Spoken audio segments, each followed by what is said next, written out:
You found the house, you love it, but now you're spiraling. Should I go through the listing agent? Am I paying too much? What if I'm missing something and regret it forever? Today, we're answering every question running through a buyer's head right now so you can stop guessing and start moving with confidence.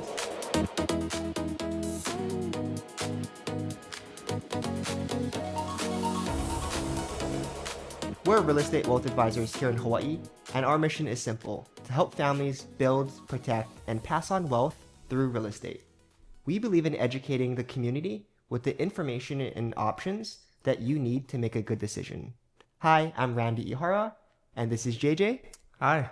And today, we're going to talk about buying. We've sat across the table from hundreds of buyers, and we know exactly what's keeping you up at night. And today, we're going to talk about it.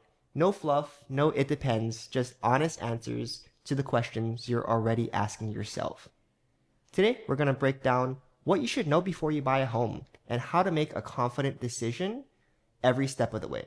Welcome, JJ. How's it going, man? Thanks for having me on. It's always good coming on here with you Thanks, folks. Thanks for being on the podcast. So if I find a home and I'm really interested in it, should I go through the listing agent to buy the home? Does that save me money? Do I get a better deal? Yeah. That's a really common question that we get quite a bit, right? Especially on our homes that, need some repairs or renovations and things like that. When it comes down to that, what we always like to tell everyone is, when they're deciding, hey, should I go through the listing agent? Do I need representation? It really comes down to what kind of, I guess, advocacy or protection would you want? Because to be completely honest with you, right, what people have to understand is the listing agent has a duty to represent their client, which is the seller, right?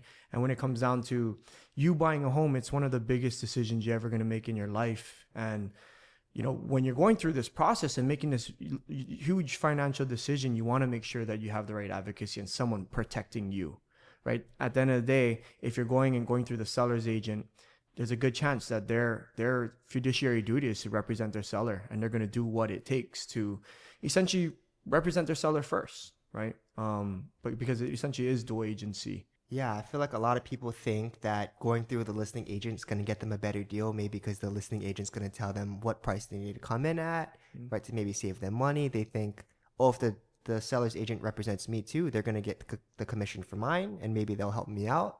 But that's not always the case, right? Where they have the obligation to their seller first, and they're going to try to get their seller the most amount of money. Yeah. And, to be honest, that's almost never the case, right? People always ask, hey, if I go through the seller's agent, I'll get a better deal, or, I'm going to be able to save some money. That's typically never the case. At the end of the day, when the seller's receiving offers, especially if it's a multiple offer situation, typically, if it's competitive, you're really not going to be able to get a deal unless a property's been on the market for 60, 100, 150 days, right? And then from a buyer's standpoint, when it comes to saving money, right, I think the way to look at it is obviously, compensation is always negotiable, right? But at the end of the day, yes, it helps out the seller's agent, but it may not help you out as a buyer, right? And the biggest thing is, yes, even if you get it for a little bit cheaper, whatever it may be, if you're not going through the process or the right having the right level of advocacy and protection on your side, after you close, it could end up costing you hundreds of thousands of dollars or thousands of dollars. Yeah, we've had scenarios where we're having a listing and some buyers want to use us, and we can easily tell them, hey, waive the home inspection, waive the termite inspection, waive the condo docs, and they don't know what they're doing, right? And so they make these decisions without the information that they need to actually make that good decision and protect themselves. So I think as someone who's out there that doesn't maybe know much about real estate, doesn't know much about the purchase contract or the actual legal documents that requires to make a purchase, you can easily get swayed in one direction or another because you don't know what you don't know. Yeah. Right. Yeah. I guess that leads me to my next question is, I'm working with an agent and I want to go on a showing, but he's asking me to sign this document, right? What should I look out for in that document? Is it a trap? Yeah. What it is it's called a buyer's representation agreement, right? In August of 2024, there's a settlement that happened in the National Association of Realtors. Essentially, what that settlement I guess, change the landscape for the buyer's standpoint is that now they require any buyer that's represented by an agent to get a buyer's representation agreement prior to going to see any properties, right? I know for some buyers it could be, a big level of commitment, but that's why it's important to make sure that you sit down with potential buyers agents and have a conversation with them. And we do a buyer's, presentation or a buyer's class where we walk our clients through our potential buyers through our processes, how we protect people, and how we're going to advocate for you so that you're comfortable in making that decision and signing a buyer's representation agreement. So it's not a trap. Essentially, what that document allows us to do is advocate on your behalf, right? Reach out to any potential listings or listing agents and ask them questions about the properties to do proper due diligence prior to our showings, and therefore be able to represent you throughout the transaction. And so if I'm a buyer and I sign this document and maybe something goes wrong where maybe I don't like my agent, or maybe it's not the service that they promised me, what happens then? Am I locked in? Yeah, obviously it is a legally binding contract, right? But it's important to look at the terms in that contract, right? Because typically there's a start date, typically there's an end date, right? And then either party may be able to, submit a written request to terminate that contract. So, but again, it's also always super important to make sure that before you sign those documents, make sure that the person that you're going with and wanting to see a property with is the right agent for you. Because there's a lot of agents out there that do whatever it takes to get someone to sign a buyer's representation agreement. And after that, the service isn't as great. So do your due diligence on that, because not all buyer's agents are the same. Yeah, no, of course, we definitely see that. So I guess I see a lot of things maybe on like Reddit or Instagram where, like, oh, I don't need a buyer's agent, I'm just going to do it myself. And I think a lot of people think that, is my agent actually trying to protect me, or are they just trying to close me?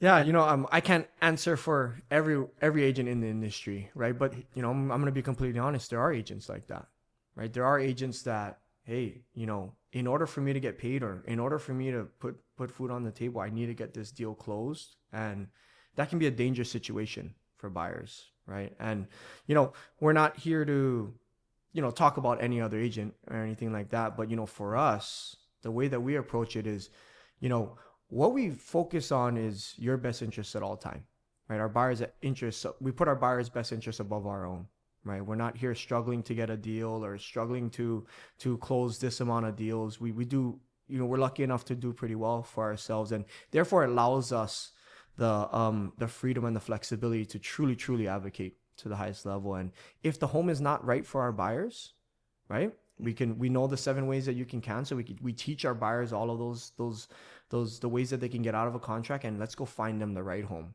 rather than getting them to close on the first home that they write an offer on. Yeah, there's actually many times where we actually recommended a client to even cancel, right? Because, for example, we just had this condo come up. We're helping a buyer, and when we're looking through the condo docs, it's a stack of documents, hundreds of pages, but we're reading through it because we want to help protect our client.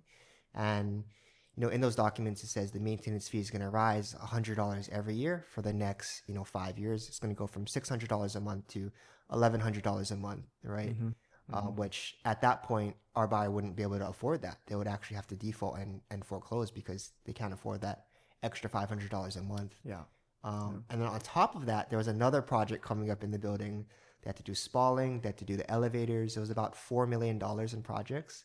And that wasn't even included in those increasing maintenance fee. Mm-hmm. So on top of the maintenance fee increase, they have another $4 million loan that they're going to have to pay off additionally. I think a special assessment around $30,000. Yeah. Right. Yeah. So, our buyer was super happy and they wanted to purchase the property, but we're like, hey, here's the information, right? Now what do you want to do? Right. Yeah. And we always want to make sure that we look out for them, right? Because we see that so much, especially nowadays, where maintenance fees are just hiking. They're rising and rising and rising. Yeah. Yeah. And to add on that, I think that goes back to, should we go through the listing agent or should we not?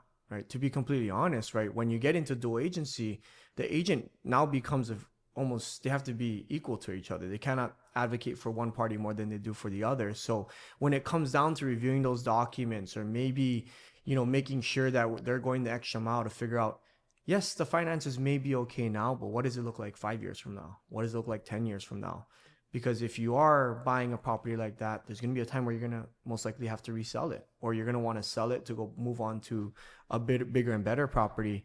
And what if you can't sell it at that time? And that's what we're starting to see with a lot of the older condos. And so I guess, if I'm looking to buy a home, what am I not seeing at the showing, at the inspection that it's going to cost me money after I close? Whenever we go to a showing, right, you're there for 20, 30 minutes, right? Even if you go to an open house, you may be there with 50, 40 other people, and you're not really being able to spend the right amount of time, or, or have the right professional, I guess, eyesight or insight to be able to see, hey, this could be a potential issue, or that may be a potential issue. So, when it comes down to what are the most common things that may cost you money after you close, is number one is, for example, the condo docs, right? Those, or the building not being managed in the right way, right? Because if it's not being managed in the right way today, you're looking at a special assessment or a loan coming up in the future. The other thing is being able to do due diligence on, when we help our buyers, we do a home inspection, and what we require is our home inspector walk the roof, crawl in the attic, and crawl under the home.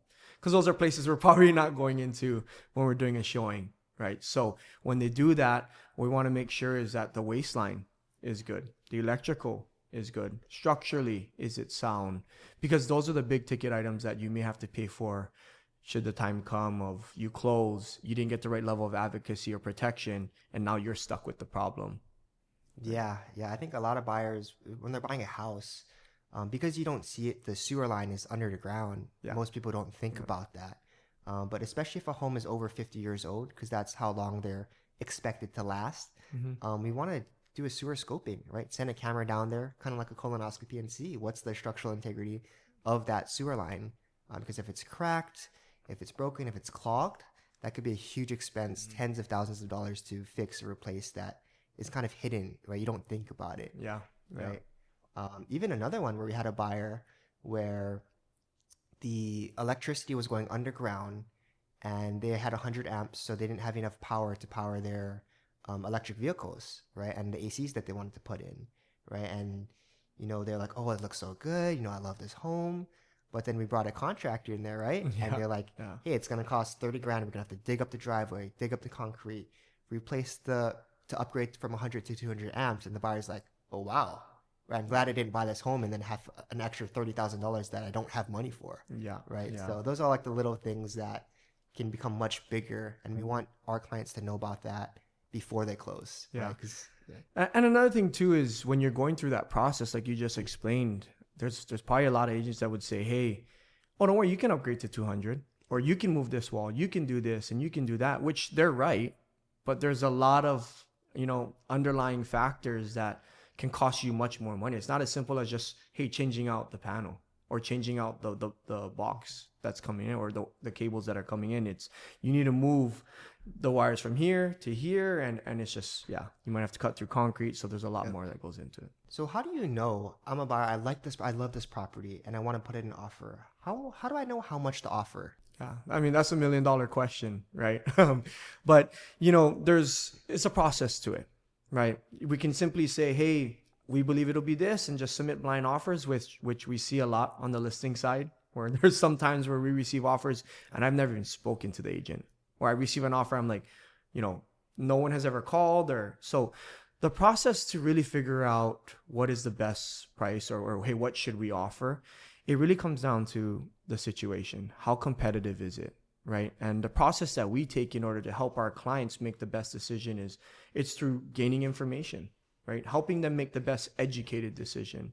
So what we do is, we'll start the communication early with the agent, let them know, hey, we have a buyer that's interested. Can you tell me a little bit more about the property? How has your activity been, right? And now if there's an offer due date, there's two ways that a seller can receive offers: presented as they come in, or with a due date. If it's presented as they come in, we kind of want to be the early bird that catches the worm, right? We want to be kind of the first one in with a strong offer, because that does carry weight in a lot of sellers' eyes.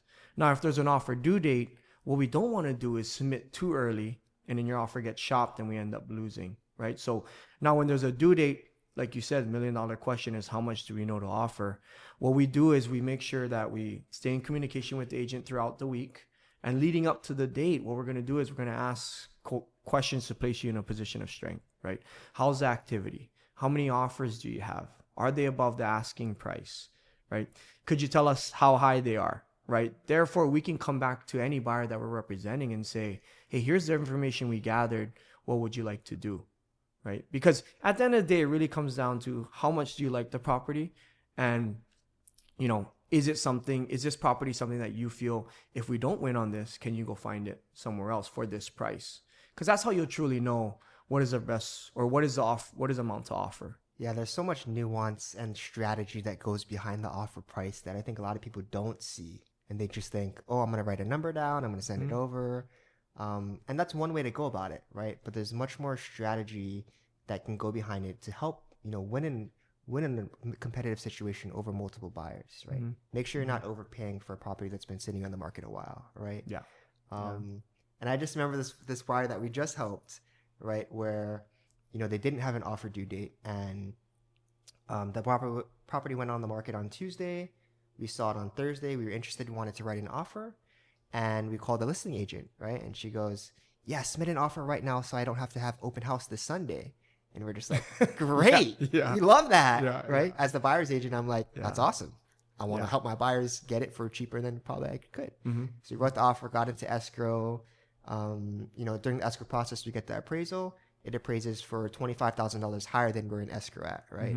And then we didn't have to compete at all because it was a very desirable house, in Hawaii Kai, and it was just a funny story. Yeah. That, Yeah. And just to touch on that too, when we're talking about, a lot of people say, hey, what is the right price to offer? Essentially, it's what the market feels it's worth, right? Like, let's say, for example, if a property got 8 offers and 7 of them are above the asking price, and what buyers, I think, have to realize is there's 7 other people that are interested in this property the same way we are, right? And what we like to always tell people is, there's a lot of buyers that say, hey, I don't want to overpay, and I'm only going to pay tax assessed, or I'm only going to pay list price, or whatever it may be. But, at the end of the day, you're acquiring a property that you really like, and it checks off a lot of boxes for you, and it's in the location that you want. Over time, that property is going to appreciate, right? And we sit down with many of our clients, and they bought homes in the 80s for $50,000, $90,000, and now those properties are worth $1.5 million. No one is sitting here today saying, man, I should have bought it for $80,000 rather than $90,000, right? So putting things into perspective that way helps too. Yeah, because I think a lot of people want to know, did I overpay, right? But it's kind of funny because the actual definition of market value is, what is the buyer willing to pay? What is the seller willing to sell at? And that's the contract price. That's what you're actually buying it for. And that is actually the market value, right? Yeah. Yeah. So I think buying is such a big decision, right? And every buyer wants to know, am I making the right decision? How does someone go about knowing what the right decision is for them in their situation? Yeah, I think, again, the process that we help people understand am I making the right decision? Is this the right home for us? What we do is we have our buyers fill out a buyer's needs and wants form, right? And it's a pretty good exercise. It's like kind of a little bit of homework where you go through this list of questions and you really figure out what is a need and what is a want, right? Because as we know, there's going to be no home that's absolutely perfect and it's going to check off every box. But if you can get a home that checks off 80% of those boxes, but we always like to say is location is the most important thing, right? If you can buy a desirable home in the neighborhood that you want to be in, because you can always change the home, you can never really change the location. And then from there, you start to break it down of, hey, it's in the location that we want. This is the layout that we want, or whatever the needs are. If it checks off majority of those needs, now, when you look back at it, you're most likely going to be happy with the purchase that you made or the home that you pursued in that sense. So how does someone know, I want to buy a home, I want to hire an agent. How do I know which agent to look for? Who's better than this guy? How do I make that decision on who to choose and who's going to best serve me? Yeah. I think the first thing is sit down, and come to a conclusion of what are the most important things you're looking for in an agent. Whether that's communication, whether that's making sure that I'm protected, or I want a seamless process. I'm a very busy person and I want my agent to make sure that he's giving me all the information and I can make a decision from there. However you operate or however you feel you're going to need to go about this transaction is figure out what are the 3 most important things that you want in an agent. And then from there, talk to multiple agents, right? Interview them and see what their process is.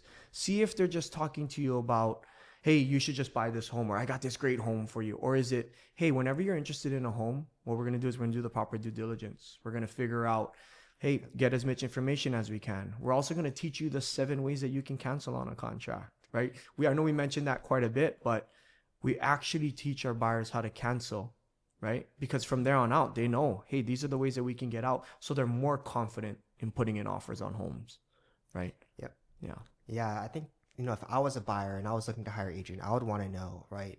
Not just who's going to sell me on a home, but who's actually going to help protect me and how are they going to protect me, right? And what is that going to do during the process, right? Are they just want a quick sale? They want to make, compensation off me, or are they really looking for my best interest, really looking to protect me through that process? So, yeah, and you'll be able to tell when you're speaking to multiple agents of their approach, right? Are they coming from a place where they're educating me, they're showing me how they're going to advocate for me, and they're showing me the process that they go through to help me find my home? Or is it more of a, hey, what are you looking for? Oh, I got this product, let's go take a look at it, right? Because typically that's when you can find a not so pleasant experience on the buying side. Awesome. Well, thank you, JJ, for joining. Of course. Thank you, guys. Thanks for having me on. If this episode gave you clarity, make sure to subscribe so you don't miss future conversations. If you're thinking about buying, selling, or just want to explore your options, visit iharateamhawaii.com. Thanks for watching.